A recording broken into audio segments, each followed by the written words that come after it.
Striker boy. Oke, langsung saja. Mungkin ada format khusus dari Bang Elber buat kita. Emang larinya segitu, Jo, enggak jangan samain FC Dodi. Asal daerah, alasan masuk. Oke, dari aku dulu kali ya. Nama Rama Fitriansyah, panggilannya Rama, NIM-nya 013.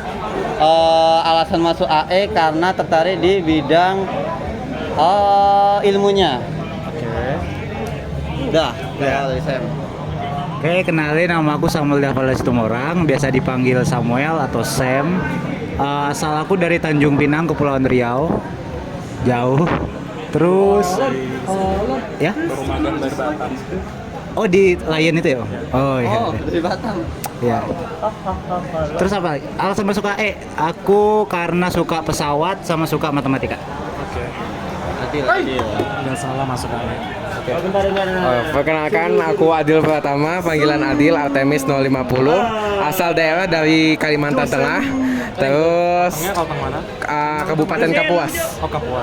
Ya, terus alasan masuk AE karena dari kecil suka pesawat dan harapannya selalu dekat dengan pesawat dimanapun saya berada. Kalau ada Bapak udah 6-0. Oke, jadi kenalin, aku Albert WB, tes 091 dari Malang. Udah, itu aja. Jabatan. Oh, jabatan bendahara. Oke, taruh sini aja guys. Lu kalau Vini biasanya masuk Langsung saja kita tanya-tanya tentang KMPN. Ya. Bendahara. Singkat saja. Awalnya tuh kenapa kok bisa jadi ke bendahara atau memang magang di bendahara, Bang? Gua di encourage, gue dipaksain. encourage sama paksaan mirip lah ya. Cuman sebenarnya karena gue juga pengalaman gue ngebendara wisata lalu. Dari pusat atau dari KMPN-nya? Campaign. Oh. Jadi sebenarnya gue anniversary gue ngebendara di campaign udah setahun sebenarnya. Terus juga. Enggak, cuman ya gue bilang ya salah bahasa, gue diamanahi. Lebih apa? Gue diamanahi jadi bendara KMPN. Oke. Yang lain bertanya? Tadi kan diamanahi kan, Bang. Tapi kalau Abang sendiri pengennya masuk mana? Gue pengennya gak ngejabat apa-apa. Karena gue jujur chaos banget. Sekarang kan chaos. Ini baru minggu ketiga kuliah tapi kayak udah chaos banget. Udah kayak akhir semester ya. Super chaos. Oke, tadi mungkin udah dijelasin juga sih di magang fair, tapi aku pengen lebih dijelasin secara lebih personal mungkin ya. Yang apa abang kerjakan selama jadi bendahara di KMP? Bendahara, singkatnya gue berantem tiap kali ada orang butuh duit gue berantem. Beneran gue gak bohong, sumpah gue gak bohong, gue berantem. Orang butuh duit dari zaman RAB aja. Bantuan RAB tuh isinya gue berantem. Misal divisi minta sekian juta, gue tanya emang lo mau apa sejuta gitu. Terus kalau mereka gak bisa rinciin, ya gue nggak mau, gue segini, pokoknya gue kasih segini ya, berantem. Terus kalau orang mau minta reimburse apa-apa, terus apalagi ada hal-hal yang dadakan sifatnya gak sesuai di RAB, gue gak diwanti-wanti, itu gue marah juga, gue banyak marah sih jujur benar. Makanya kata lo ya, kata gue ya, kalau lo ya jangan jadi bendahara, gak enak, lo marah, lo stres, masa ya lo capek. Terus kalau misalnya ada yang salah-salah dengan keuangan campaign ya lo disalahin. Padahal misalnya karena orang lain yang lupa masukin RAB atau apa gitu. Aja sih. Itu ya. Selama di KMPN itu, kegiatan KMPN yang paling banyak menghabiskan uang itu? Banyak apa? Paling banyak menghabiskan uang. Menghabiskan uang. Pengalaman gua tuh Wisokto. Wisokto tuh kayak 40 nyampe. 40. Cuman kan kita income banyak dari wisudawan buat hotel apa, jadi ke cover itu aja sih. Tapi apa Sonic, gue gak tau apa Sonic ya, gue gak tau jujur. Tapi pokoknya pengalaman gue karena Wisok 40 kayaknya nyampe hampir 40.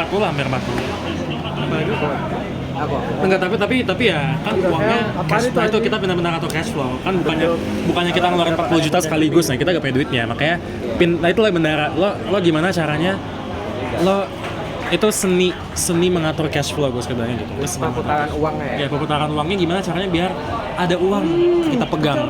Gimana caranya 40 juta itu gak sekaligus. Terus gimana caranya memitigasi pengeluaran uang itu dengan cari sumber pendapatan sementara. Oh, aku mau nanya. Ya. Sumber pendapatan KMPN itu dari mana aja ya kalau boleh tahu? Sebenarnya kalau dari pihak gue bendahara, ini sebenarnya bukan sebenarnya kalau iuran ya, gue kan iuran pendapatannya. Cuman iuran kan sebenarnya bukan pendapatan, tapi itu jadi kayak kewajiban anggota. Nah, jadi ya sumber pendapatan sebenarnya dari MRT. MRT jualan merchandise, jualan es krim, jualan minuman, itu semua. Jahim itu emang itu doang sumbernya. Gitu maksudnya kalau iuran technically income, cuman kita gak bisa bilang itu apa usaha, itu gak bisa. Itu lebih kewajiban. Ada lagi. Aku deh. Sebelum di mungkin pengalaman di SMA pernah jadi megang duit gitu nggak? Enggak, gue megang duit baru dulu SD pernah sih, cuman yang benar kelas apalah. Gue benar-benar megang duit baru di Wisok itu aja. Ikut panitia PSCS nggak dulu? Dulu PSCS ya, gue artis juga. Oh iya. Artis sekaligus panitia otomatis. PSCS tuh pentas seni sama kita. Pas SMA aku tuh PSCS dibekuin. Iya. Oh, udah tahu kabarnya. Gue udah tahu kok. Itu kabarnya menyebar.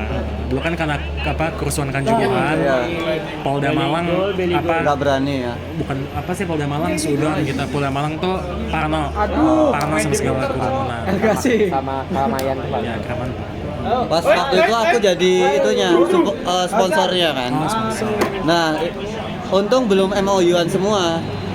Dan ada yang udah MOU, duitnya nggak tahu udah dikembaliin atau gimana. Pokoknya tiket refundnya itu sampai sekarang masih ngutang kalau nggak salah. Iya. Semoga saja. Ya karena di PSCS, kamu nggak tahu ya PSCS 2019 tuh kita rugi 2,5 M. Ah iya, tahu. Cuman syukurnya ketua pelaksananya tajir banget, orang tuanya nge-cover 1,5 M. Wih gila, iya. Orang tuanya nge-cover 1,5 M. Buset. Itu aja. Itu apa? Itu pembicaraan dalam SMA doang sih. Ini harusnya nggak masuk, sorry. Masuk ke wawancara ini. Berarti abangnya dari Malang? Iya, boleh. Iya. Apalagi ya?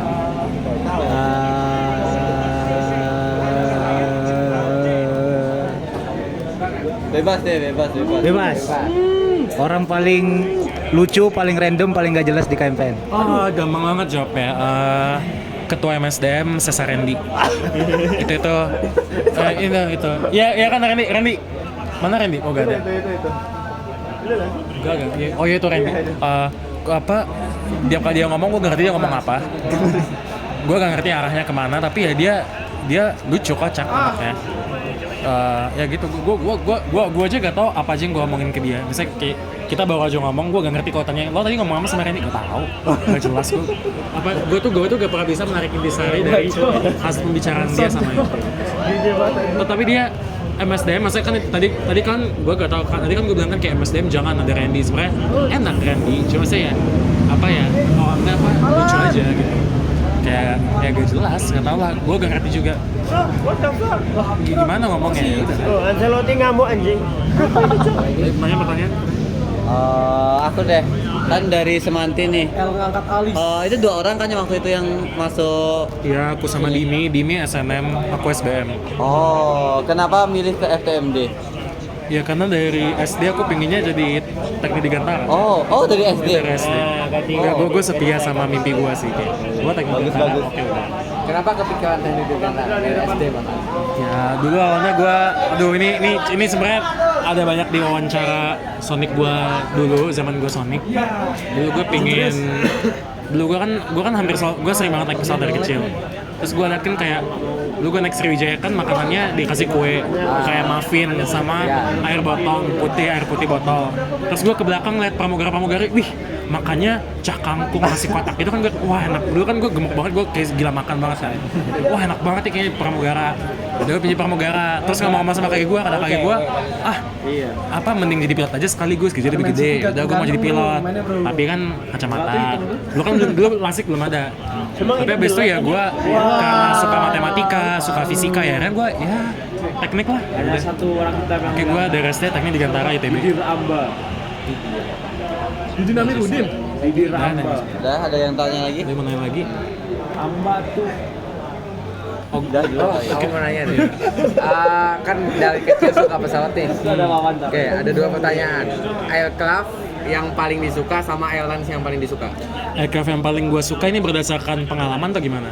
Ya terserah sih. Kalau pengalaman gue A380 paling suka. Benar. Karena benar-benar dia tuh momentumnya gede kan. Dia kan kita tahu fisikal, momentumnya gede. Jadi mau dia segala pergerakan dia tuh gak kerasa. Gue tuh gak ngerasa apa-apa.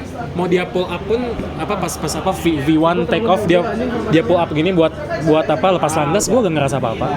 Iya sih. Dia mendarat pun gue kayak gak ada apa-apa, gak ngerasa. Maskapai favorit Apa yang bisa nih? Jawab sini lawan aku. Pokoknya ini gantian. dulu gue gak tahu, gue udah lama gak naik Garuda, tapi Garuda sih. Tapi itu Garuda zaman kita SMP. Selain itu zaman Pak Emil Syah. ya udah habis Emir Syah Sattar, udah bisa. Cuma masih bagus. Anjir. Tujuan saya closing deh. Tapi apa? Airline yang A380 tadi apa? Lufthansa. Dari mana ke mana? Singapura Frankfurt. Kemana?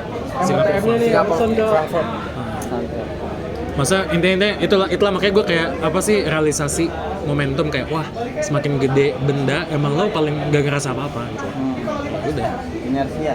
Inersia. Iya sih ya. Bokeh ya benar-benar. Biasa kan kalau pull up kan lo ngerasa apa G-force-nya kan ini banget kan. Ini enggak. Kayak Cuman kalau kata dosen sih katanya lebih nyaman lagi 787. Cuman gua agak berkesempatan naik 787. Mungkin karena kita bagian kecil di pesawat itu, jadi karena kayak nggak merasa. Gue masih di dalam Kalau pesawat kecil kerasa banget tuh.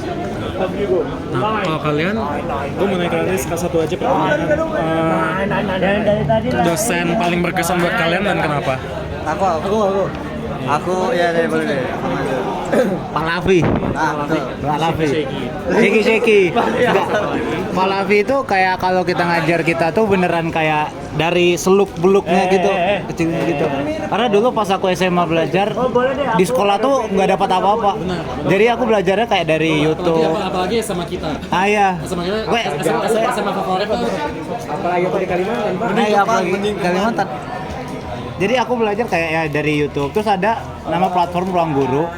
Dia itu ngajarinnya benar-benar dari sejarahnya gitu. Kayak energi dari Aristoteles tuh begini. Jadi kayak enak gitu sebenarnya. Kalau Pak Lavi juga gitu. Kayak jelasinnya tuh beneran dari awal. Terus kenapa bisa begini, bagaimana gitu. Analogi dulu. Analogi dulu. Karena shaky itu bantu banget. Iya, bantu banget. Suhu shaky. Oh iya. Kamu? Sama Pak Lavi, karena dia kan mungkin kuliah dari luar negeri ya, jadi orientasinya Caltech S2 S3 Caltech. Nah dia ngejelasinnya secara abstrak, cuman gambaran abstraknya itu bisa dijelaskan ke fisisnya, jadinya konsepnya tuh dapat. Terus mungkin buat pemerdalam hitung-hitungannya barulah kasih tutorial. Tapi konsep dari Pak Lavi dapat banget sih, jadi tahulah runtut-runtutan ilmunya. Kalau aku jujur Pak Tata Cipta. Karena dari Kamu matkul apa? sama Pak Tajib. MKM. Status, waktu dulu status. Itu enak banget. Itu karena beliau pertama-tama tuh cerita dulu pengalaman beliau status begini, terus status tuh harusnya begini dan begini, dan beliau tuh waktu ngajar status konsisten.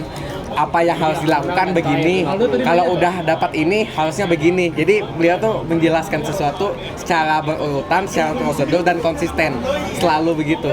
Mungkin dosen lain juga begitu, tapi aku suka aja cara Pak Tata itu menyampaikan. Dan juga beliau itu sebenarnya bukan tipikal orang yang senang bercanda, mungkin bercanda tapi ilmunya bercandanya bercanda ilmu gitu. Bercanda itu bisa dimiliki orang pintar. Betul. Ya sebenarnya banyak PR pasti kan. Iya. Nah, Pak Tacip itu matkul struktur kayak misalnya Statur, MKM tuh bapaknya tuh suka PR dadakan, terus suka tiba-tiba masuk. Kalau bapaknya gak naruh tas ke meja, langsung nulis soal quiz. Itu. Bapaknya gitu. Dan terusnya gue enjoy aja karena lo bakal ngerti. Gue dipaksa banget. Nah, Lo itu. capek tapi gue akhirnya Betul. struktur. Iya. Bagus. Itu sih. Itu aja sih. Ada lagi? Udah sih dari kami udah. Makasih buat Kak Elbert.